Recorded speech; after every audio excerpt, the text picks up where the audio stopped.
Welcome to our series Beginner to Pro, focusing on wildlife kit. What can you buy for your money? We've got 4 different tiers: £500, £1,500, £5,000 and £10,000. Now, before you switch off if this isn't what you're looking for, this first video is £500, but I would recommend watching all 4 because whatever budget you're at, understanding the difference between what you can get for your money at each tier is key to being a smart purchaser at whatever level. Now, we're going to start with £500. Let's dive into it.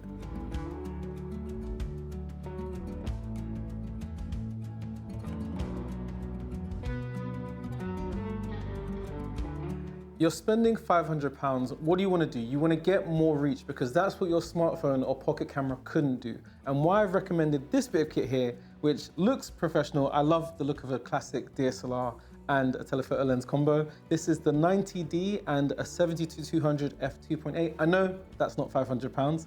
We don't have the f4 version. So I'm just showing you this for demonstration purposes.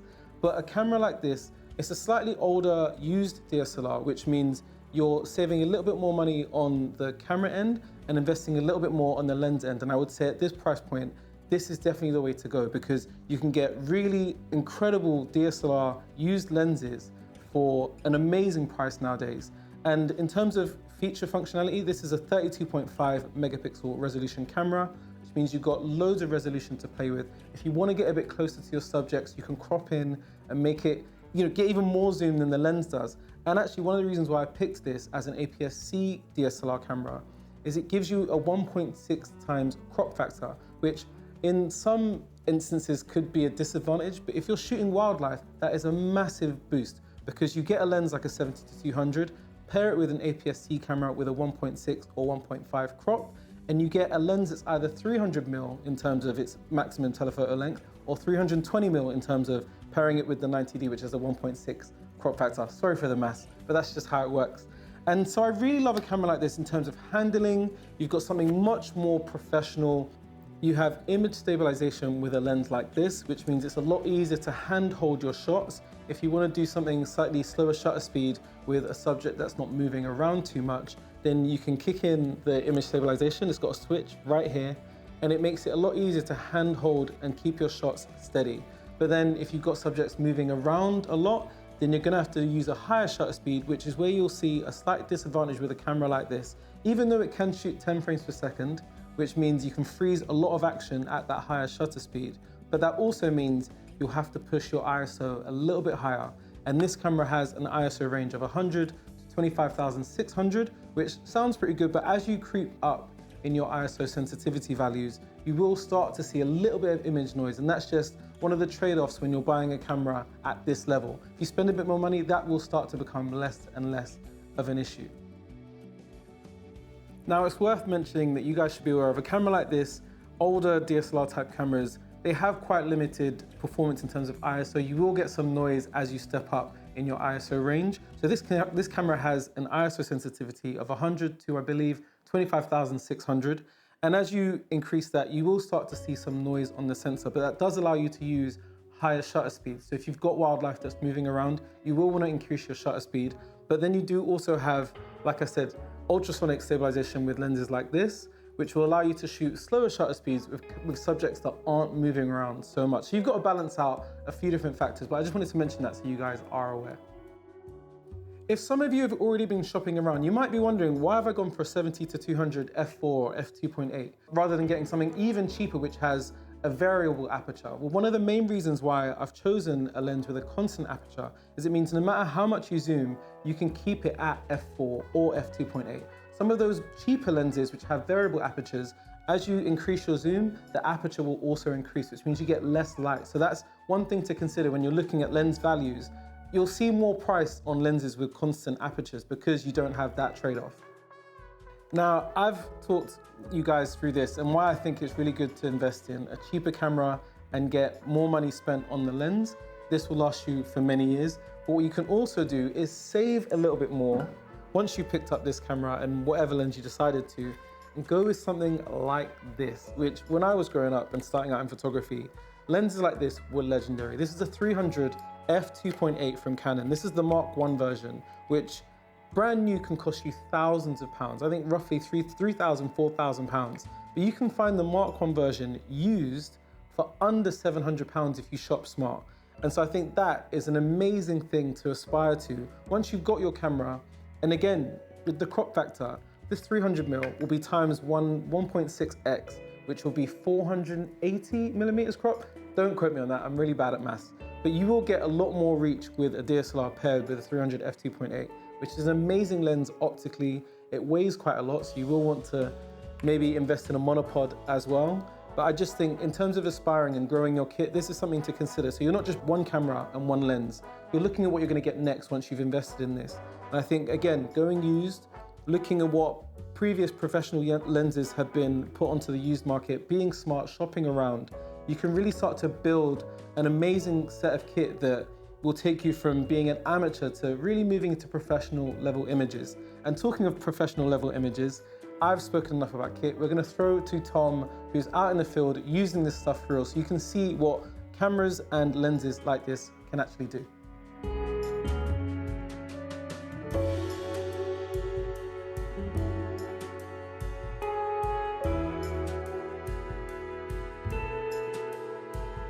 Right, so for my £500, I have selected the Nikon D700 and a 70-200 2.8 as my telephoto. Now let's talk about the specs. Now starting with the camera, it is a full frame censored camera. It's got 12.1 megapixels. Now that might not seem a huge amount of megapixels, but it's going to be more than enough for online content, you know, your Instagram, stuff like that. Great for a print, probably up to A3. But if you wanted to do extensive cropping, comparing it to modern cameras, that's where you're going to see a little bit of the drawbacks. But again, we are at the £500 kind of price point. In terms of the actual other specs of the camera, you've got a great ISO performance. This actually goes all the way to like 6,400, still at a pretty good quality in this camera, although I'd probably keep it to like 3,200.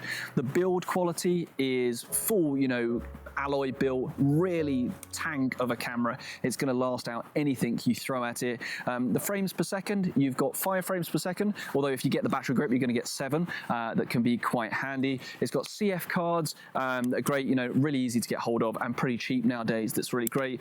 Battery life lasts forever on these old DSLRs, really is rather good. Just all around, it's a professional body, really good camera to get, especially as a first one for the £500 bracket. Now let's talk about the lens. Specs on the lens. So to start with, it's a 2.8 aperture. Why is that important? It's going to allow a huge amount of light into the camera, not only increasing your shutter speeds for when you're trying to get, you know, wildlife, get it sharp, but also aiding that autofocus. That's really nice. The zoom range of 70 to 200, some people might think is a little bit limited when it comes to wildlife photography. Yes, for those super close-up images, you know, very small birds in difficult locations, it's not going to give you the reach for it. But for general wildlife, you know, larger subjects, environmental portraits, it's going to be fantastic for that. And of course, with the 2.8 aperture, you get the low light ability that's really nice. And then the final thing on the lens is its build quality and ergonomics. It's just wonderful in the hand. This is a professional level lens. It is weather sealed. It's going to put up with anything you can throw at it. This is my actual personal lens I've used for years and it's still working fine. You know, it's got weather sealing the whole way around. The ergonomics in the hand feel really nice, especially on a reasonably large camera like a D700. It's just very nice and balanced. And it's not as huge as some of the other lenses we'll talk about in the future that might be something you don't necessarily want to carry with you every day. But I think this is a great option for getting started in wildlife photography. A 70 to 200, although a bit limited in its range, is a fantastic starting point. It's going to allow you to photograph a range of subjects from small birds in a more environmental capacity to butterflies, landscapes, just environmental images as a whole. That 2.8 aperture is going to allow you to work in lower light conditions. That is phenomenally beneficial in the UK when it's cloudy out, when it's darker, you can't get those shutter speeds high enough to really freeze the, you know, the movement in your subjects. That 2.8 aperture helps. The speed of the autofocus in this lens is also exceptional, meaning you're going to track subjects quicker, get them in focus. You know, when you've got a few seconds with a subject, you need that autofocus to be quick, and I would much rather have an older professional lens with a more limited range with the speed and the aperture like this than a kind of longer, slower lens, and that's why I actually picked this for the kit. And then the D700, yes, you could also pick up an APS-C size camera, you know, that crop sensor. That's going to give you a little bit more reach on your lens. That can be quite handy, but I love a full frame camera. The quality of the image you get, the better ISO performance for low light is really, really nice. And I think also, if you're looking at more of a long-term progression into wildlife photography, starting to work with a full frame camera to understand the distances you need to be at from your subject, this is kind of a great point to really train your eye as a photographer. And for other photography, you know, like doing landscape and stuff, the full frame sensor is just lovely for that as well. As an all-round kind of entry level, you can't beat a D700.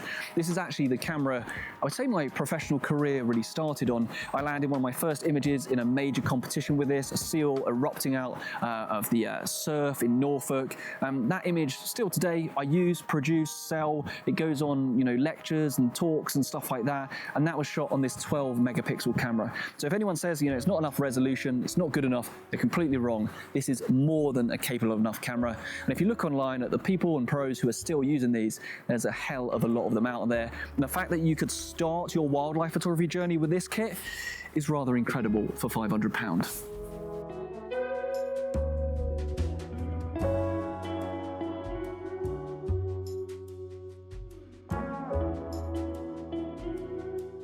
Right, so if we talk about the drawbacks of this camera, well, firstly, I would say the resolution. I mean, compared to modern cameras, 12 megapixels is a bit on the low side, you know, especially if you want to crop a little further. You know, modern cameras, 24, even up to 45 nowadays is more regular.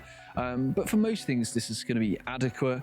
The camera itself, in terms of its frames per second for capturing that decisive moment, 5 frames per second compared to often 11, 12, or even some of the entry-level, more modern cameras is something that can be a bit of a drawback. The size and weight for some people might be a little bit of a drawback too, but I actually quite like the build quality. And yes, it does use kind of older CF cards. That means you're going to have to buy an older adapter for kind of uploading your images to the computer, but not too much of a problem. In terms of the lens drawbacks, well, mainly it's just the focal range. I mean, the reach of 200mm is going to be a little bit limiting for smaller subjects, you know, little birds, things like that, especially subjects you can't get as close to in order to kind of disturb them. But in kind of its range as a whole, for a lot of wildlife photography, it's a great lens indeed. I think as an all-round camera to get started, it's a phenomenal package as something that's going to help you learn the craft of wildlife photography.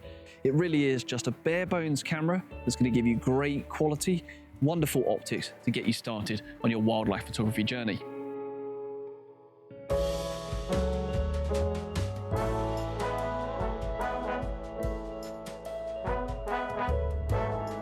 If you are shopping around, I do think the 90D does tick a lot of boxes, but you should also consider the 7D Mark II, which in a lot of ways was a higher level of camera than the XXD series of cameras from Canon. Now, I love the 7D Mark II, also shoots 10 frames per second like the 90D, but it has dual Digit 6 processors, so it's got a much faster processor system, and it has a 20.2 megapixel sensor, which is a little bit better in low light than the 90D as well. And I think in terms of build quality, you've got magnesium alloy, weather sealed frame. So if you're out in the rain, you've got a lot more confidence to use a camera like the 7D Mark II than you might do with the 90D, which is still quite tough to be fair, but the 7D II is a little bit of a level above.